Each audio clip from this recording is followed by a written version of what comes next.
Right, Marv, I guess for first place to start is that tan is unbelievable. It looks like you've summered well. Yeah, I had a lovely relaxing week with the family in Spain last week, so that was absolutely brilliant. We had a week off from training and took full advantage. Yeah. And a good week with England students. You were head coach this year on the Tour to France, and I hear everyone toured well. Oh, it's absolutely brilliant. From a representation of the England students as a brand, as a group, it was brilliant. Really, really well organised and ran.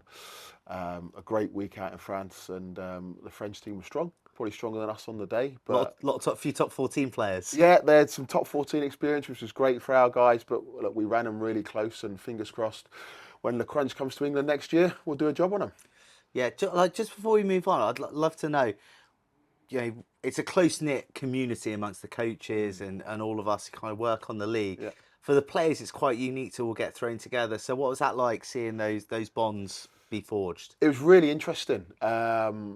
You'd imagine there'd be little standoff, little groups, but from minute one, everyone bonded and gelled really well. We were at an RAF base, and the RAF put on some really good sort of team building events for us in those first couple of days, and it was great to see guys who've been sort of adversaries on the pitch really quickly come together. There was some boys rooming together and that kind of thing, and it was really, really good to see that from minute one. Nice. Right. Let's move on from being friends to being bitter rivals on the pitch and all looking to get here, Rodney Parade, for a final that you were at last year, final that you didn't quite manage to capture the cup. So a bit of heartbreak coming back here, I imagine, but still another really successful season winning the league on the way.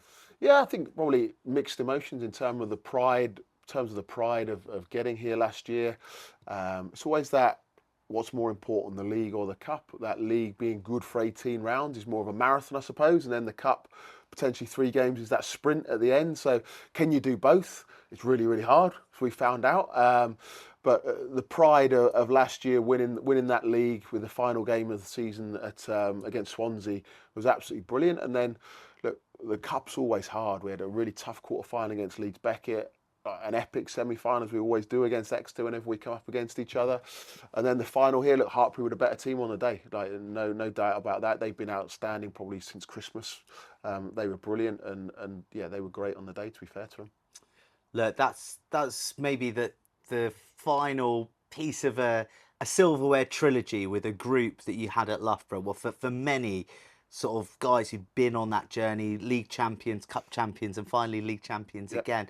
So saying goodbye to a lot of experience, but outstanding players as well. So is it a bit of a rebuild job this year at Loughborough? Probably yes and no. Like as I said on the night that we won the league, like for some of those guys, they won 3 trophies in 3 years, and that would leave in Loughborough sort of most successful rugby players in 40 years. Out of Loughborough is a sight to behold. But there's a lot of players still at Loughborough that have won a cup in their first year, won a league in their second year.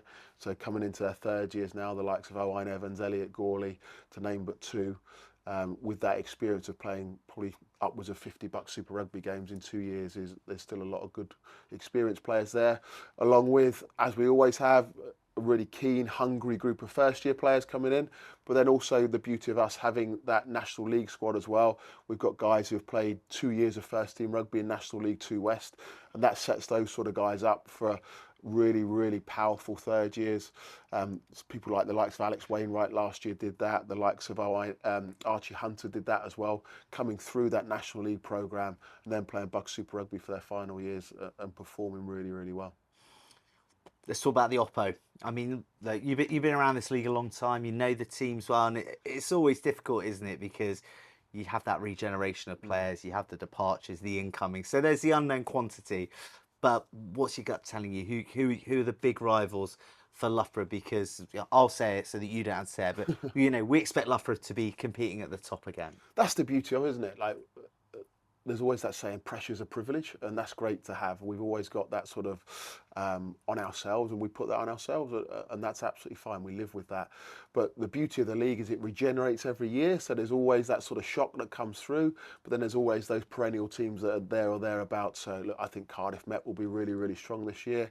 I think Bath will always be strong, Hartpury and Exeter as well. And then you've got the likes of Nottingham, who play fantastic attacking rugby and are really, really dangerous, and we have them in week 1. So that's going to be a huge threat to us to sort of kick off that title defence. Yeah, bit of a derby day to kick things off. Midlands derby, yeah, certainly. Midlands derby to set the tone. Well, as ever, looking forward to seeing the African Violet and what your boys can do.